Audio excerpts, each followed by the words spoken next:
नारायण नारायण।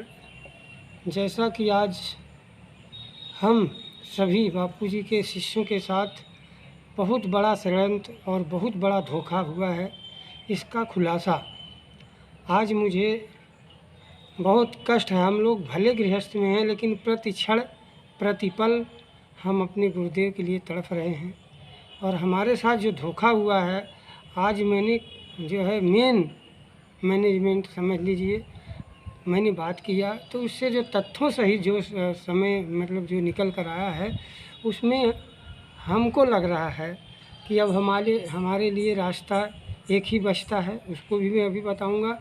लेकिन जो हमारे मतलब 7 करोड़ बापू के शिष्यों के साथ कैसे धोखा हुआ है, इसको मैं थोड़ा अब आज की जो चर्चा हुई है उसको मैं बाद में बताऊंगा। लेकिन शुरुआत करता हूं कि जिस दिन हमारे साथ मतलब जो है, जिस दिन बापूजी जेल गए, उस दिन जब उनकी वीडियोग्राफी जो थी, वो जगह जगह ये जो मतलब फुटेज नहीं लगाए गए, वीडियोस जो मतलब बापूजी के हटाए गए, जबकि बापूजी 11 बजे तक मंगनी में थे।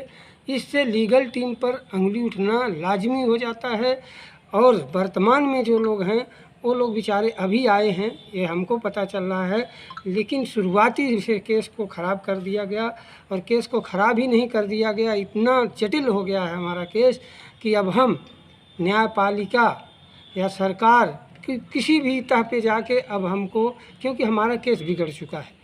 बिगड़ने का कारण रहा कि जैसे हम सही साक्ष्य नहीं लगाए, हमारे वकील सही पर काम नहीं किए, कभी जो है पेपर नहीं तैयारी होती, ये सारे कमियां नज़र आई हैं। उसके साथ साथ आज जो मेरी बात हुई है, जो मेन लोग हैं, मैं गुरुदेव के ध्यान करके कहता हूं कि मैं जो भी बात बोलूँगा अक्षरतः सत्य बोलूँगा, और उसके साक्ष्य भी समय आने पर मैं साक्ष्य भी आप लोगों के सामने प्रस्तुत करूँगा। जिन लोगों से बात हो रही है उसमें आज मेरी जो बात हुई है, वहाँ पर हमने बोला प्रभु जी आखिर हमारे साथ ऐसा क्यों हो रहा है, जबकि बड़े बड़े अपराधी, बड़े बड़े जो है टेररिस्ट के साथ जो है न्यायपालिका या सरकारें रहम दिखाती हैं, हमारे साथ आखिर क्यों नहीं। तो इसमें एक पहली बात निकल कर आई कि नंबर 1 नंबर 2 हमारे खिलाफ हैं। नंबर 1 नंबर 2 का समझ लीजिए कि नरेंद्र मोदी जी और अमित शाह जी, बिल्कुल क्लियर बता रहे हैं, ये लोग हमारे खिलाफ हैं। और ये तो खिलाफ हैं, लेकिन अंदर वाले जब तक विशेष लीगल टीम जो शुरू से लगी है, अभी वाले नहीं, जो शुरू से लगे हैं, उन लोगों ने केस को इतना चाहे मतलब जानबूझ के ख़राब किए, चाहे उनके मिलकर ख़राब किए। जो कि स्थिति ये है, देखिए लीगल पॉइंट जो है, किसी भी व्यक्ति को अगर 2 स्टेट में सज़ा मिलती है तो उनको बेल और पैरोल दोनों नहीं दिया जा सकता, ये कानूनी प्रक्रिया है। तो ये जो षड्यंत्र हुआ है, बहुत गहरा षड्यंत्र है। इस षड्यंत्र को जो है बहुत सोच समझ कर, इसको बहुत स्टडी करके, इसको बहुत समझ कर, इसको काफ़ी इस पर अध्ययन करके तब इन्होंने केस जो है बापू के ऊपर लगाए हैं कि पूरी ताकत झोंक दी वो लोग। और है ना, अब ये समझ लीजिए लीगल पॉइंट से कि आपको पैरोल बेल नहीं मिल सकती, ये लीगली है। लीगली का मतलब है कि कानून ये कहता है, संविधान ये कहता है कि किसी व्यक्ति को 2 स्टेट में केस हो और सज़ा हो जाए तो उनको बेल और पैरोल नहीं मिलेगी।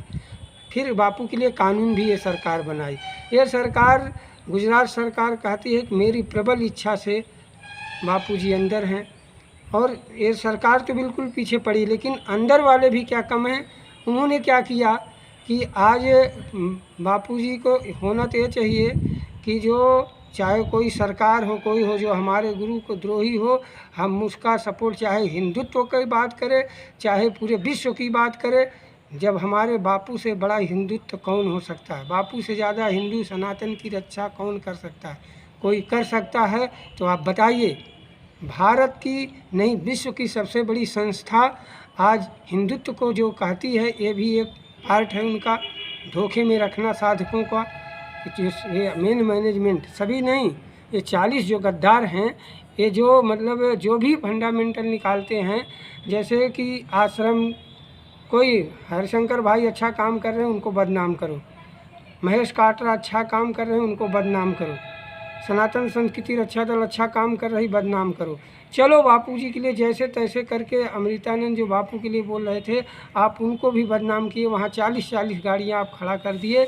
आप केस को बिगाड़ रहे हैं, जो उनके लिए बोला उनको भी बिगाड़ रहे हैं। इसलिए मैं कह रहा हूँ, परम पूज्य संत श्री आसाराम बापू जी के शिष्यों के साथ बहुत बड़ा धोखा हुआ। अब इस धोखा को हम बिल्कुल जब जान गए हैं तो इसका उपाय क्या है, कारण हम जान गए। उपाय क्या है? उपाय एक बचता है। बापूजी जिस रास्ते से गए हैं, राजनीति के तहत गए हैं, 20 दिन से हम लोग बोल रहे हैं, राष्ट्रीय अध्यक्ष बोल रहे हैं, बापूजी के आशीर्वाद भी है और बापूजी का संकल्प भी है।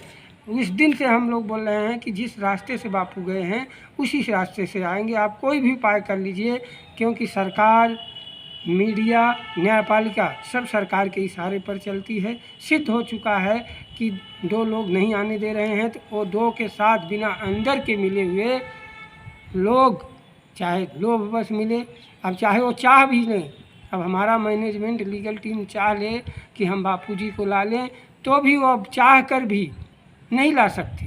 कारण है कि अब लीगल तरीके से हम फंस चुके हैं। हाँ, आ सकते हैं जिस दिन, जैसे सरकार, मैं एक उदाहरण दे रहा हूँ, उसी जोधपुर में एक लड़का जो मतलब रेप केस में नाबालिग की लड़की के साथ केस किया था, दुष्कर्म किया था, वो सिद्ध है।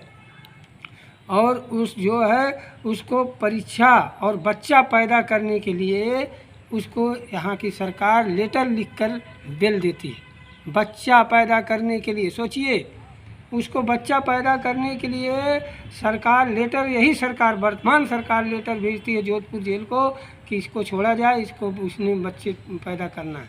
और बापू जो 7 करोड़ नहीं पूरे विश्व को दिशा दिए, संस्कार दिए और जो है व्यसन से बचाए ऐसे संत को, जिनके आशीर्वाद से आप राजगद्दी पाए, आप उनके साथ इतनी बड़ी गद्दारी कर रहे हैं। तो मैं कहूँगा कि साधकों आंखें खोलिए, बापू जो कहे हैं, नहीं तो पछताना पड़ेगा। आज मैं बिल्कुल ये समय आने पर मैं सारी रिकॉर्डिंग जो बातें हुई है, ये कैसे गद्दार हैं, ये सिद्ध मैं कर पाऊँगा गुरुदेव कृपा से। इसमें मेरा कोई अपना वासना नहीं है, मुझे सिर्फ गुरुदेव के लिए मैं जो भले घर गृहस्थ में रहता हूँ, लेकिन प्रति क्षण मेरा जो है, मेरा मन, मेरा दिमाग बापू के श्री चरणों में लगा रहता है कि कैसे हम अपने धर्म ध्वज बापू को बाहर लाएं। इसी के साथ मैं बता रहा हूँ, बड़ी जिम्मेदारी से कह रहा हूँ कि आप सबको जब तक इस रास्ते को नहीं अपनाएंगे, क्योंकि अब सारे रास्ते बंद हो गए, और भगवान बोलते हैं कि जब सारा रास्ता बंद होता है तो वहाँ से ईश्वरी रास्ता चालू होता है। तो बापू का संकल्प भी अब यहाँ से चलेगा और हम लोग सफल होंगे, इसमें कहीं से संशय नहीं है। इसके साथ मैं सभी साधकों को हाथ जोड़कर वंदन प्रार्थना करता हूँ कि आप जागिए, उठो, जागो साधकों, जागकर अपने गुरुदेव को संकल्प साकार करने के लिए आप आगे बढ़ें। श्री नारायण नारायण नारायण, बोलो सद्गुरुदेव भगवान की जय।